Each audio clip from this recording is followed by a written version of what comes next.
Welcome to the Welsh Woodman Workshop, and in tonight's project I'm going to be turning this large piece of oak into an end grain style bowl. So what's the difference between an end grain bowl and a normal bowl? So essentially with a normal bowl, if we imagine we've got the full log, you'd slice that up then, removing the pith, and you've got this side section. And you've got the option then of either doing a natural edge style bowl with the bark still on, or turning that bark away and having like a normal type bowl. So the difference then between this and this end grain bowl is all the grains are at the end of the wood, so you cut an end grain throughout the entire piece, whereas you'd be cutting side grain on the other style of bowl. So it's just a different style of bowl, and we'll probably get some cracks and things like that forming from this as the pith is still in the work, but it's going to add to the character of the piece. So I hope you enjoyed tonight's video, and if you do, remember to subscribe by hitting the link below. I really appreciate that. So we're going to start out by forming the back profile of the bowl. It's the bottom of the bowl. I'm using a 1/2" bowl gouge to help me to do this. Hamlet's the name of the brand, and I put a Celtic grind on it just to help me hog away this material quickly. Now oak, especially end grain oak, is pretty tough stuff. So it's really important that we've got a nice sharp tool, and to keep resharpening that tool when we feel like the tool is going blunt. So you should be able to see the difference. So this is sort of from a side grain to the type of shavings we're getting, and this is from this end grain bowl. So very, very different sort of shavings involved, and a different sort of cutting technique. We're doing pull cuts away from the centre, just to hog away material. So I want to get this all into the round. You see a slight push cut, rubbing the, or floating I should say, the bevel of the tool, so that grind angle. And when you see the material coming off, it's almost a bit like porridge. And I want to get this really quickly into the round, the quick as I can. Then I can start establishing my nice shape then, and start really working on making my cuts really precise and a good finish on the actual piece itself. So I've roughed out the side now, and it's got quite an ugly profile at the moment. So I'm just going to redefine the profile slightly, debating or not whether to keep this bark edge. I think I will, I quite like that. So I'm just going to redefine the shape now, then we can get thinking about how we're going to attach this to the other side. Then I'm going to go with a face plate on this one. So I'm establishing the foot shape because I want this slightly sat up from the table. Just find the bowls look a little bit more aesthetically pleasing then. If you look along the top of the bowl, and you can see the profile advancing, that's the part I'm looking at when I'm coming to turning. It's not the tool tip itself, but the actual profile that's appearing at the top side of the bowl. So just establishing the bottom curve now, doing some push cuts into the middle of the bowl, and I want this to really have like a nice solid foot on this one to make it stand out, because it's quite a chunky bowl. Redefining the outside profile, making sure my cuts are nice and smooth, so all the edges are blending in. So one smooth, continuous curve from the top to the bottom of the foot.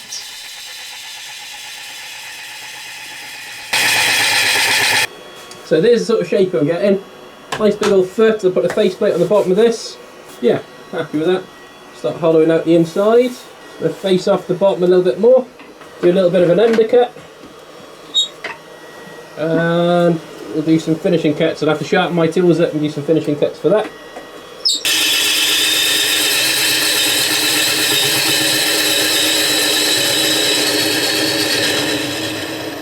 So I'm going to flip round the other way now, and I'm going to turn out the inside.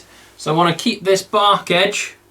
I want to do a curved, smooth curved line, so people want to touch the rim and the hands want to fall inside the bowl. That's the idea anyway. So we'll try and get this turned out now, and we're probably going to have to change the rest over eventually, because this is quite a deep bowl thing. So first of all, I want to face off the top, so I'm working from the bark really gently, light cuts, so I don't want to trim any of the bark off at this stage. I'm going to be working across the entire surface to make it nice and flat, so we can start the hollowing cuts. As I get towards the centre, I'm going to have to change the speed feed of my tool. So it's a little bit slower as I'm feeding towards the centre to make sure my tool's fed in at a nice equal rate. As soon as I've got this faced off, I can start working on coming from the bark in to create like a rim. So I'm just doing some push cuts now on that rim to make sure that we get a nice even wall thickness throughout. Notice the tool position, so my handle is down close to my body for lots of support as I'm pushing in. You're going to need this with end grain turning because it's tough stuff. And I'm just hogging away some of the central material now. So I've established my wall thickness, I've got a good finish on that wall.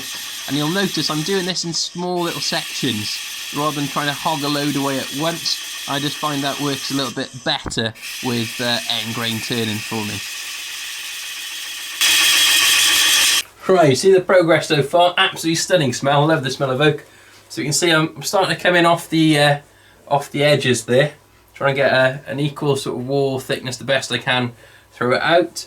And I've kept the central mass in. A lot of people just turn that away first of all, but what I tend to do is I like having that in the middle, especially for these end grain style bowls, as that gives it a bit of support. So as soon as you start removing the big mass from the centre, the walls are going to move slightly backwards and forwards. So I'm just working down nice and slowly. So using push cuts down. As soon as I get to this edge, I'm pulling back, then cutting downhill again. I want to avoid cutting uphill, as what will probably happen is as this bowl comes round, it's going to catch the wing and it's going to want to put a nasty dig in there. So I have to be really careful with my transition points from the end to that end to make sure I'm not catching the side of the wing, which is going to pull the tool round, which is can be quite nasty and scary, so we want to avoid that really. So I'm just keeping on following the bowl profile, the outside profile, trying to match it on the inside, and as soon as I get down pretty low, I hog away the middle section, then I'll keep on moving. So as soon as my tool starts to go over the tool rest quite a significant amount, the fulcrum point, so the tool rest itself, imagine it being like the centre of a seesaw, the tool's going to want to go down it as well, even if it's held at an angle. So that's something we need to be aware of, and we might need to change the rest over to a curved one later on. So we're just going to keep on going. I'll come back after I've hollowed a bit more of this out.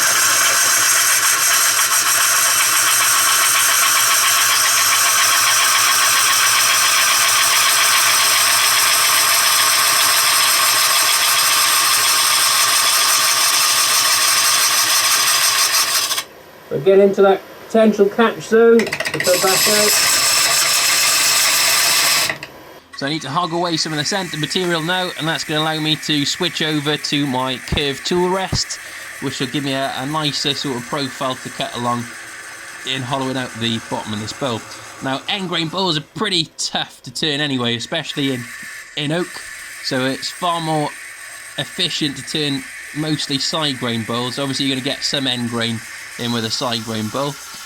I'm just really sort of hollowing out the bottom now, and we can see I'm starting to overreach my tool rest a little bit, so I'm getting a slight chattering on the tool, which is my cue to be switching over the tool rest. Out of curiosity, it'd be good to hear in the comments your favourite sort of woods to turn, so I'd love to hear that, and whether any sort of woods you've turned that have been particularly good for end grain turning. That would be great. So we've got the curved tool rest on now. This is going to allow us to put our tool closer to that edge, and that will allow us then to cut deeper into the bowl with more tool control and support. Tighten them down. Always double check after tightening them down. So I'm going to keep on working away at this wall thickness. So the space off the bottom, sort of working in to out, and I found that works a little bit better on end grain bowls rather than working out to in for some reason.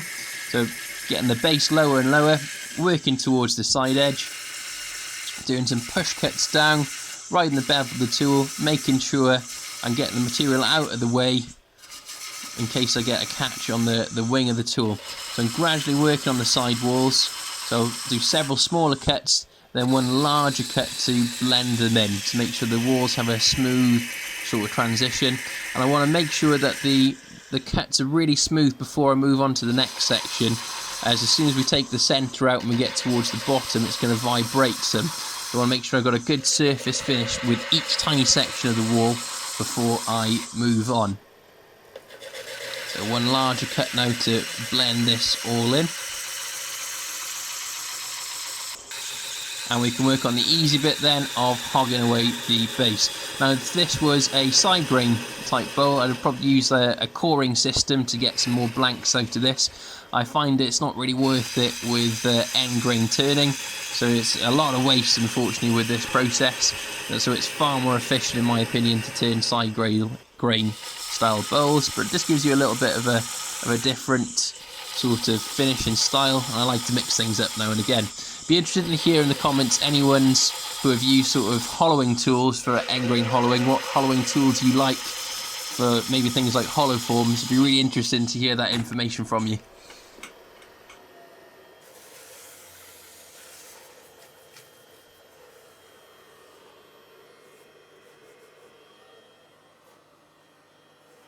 So completely hollowed out the centre all the way through.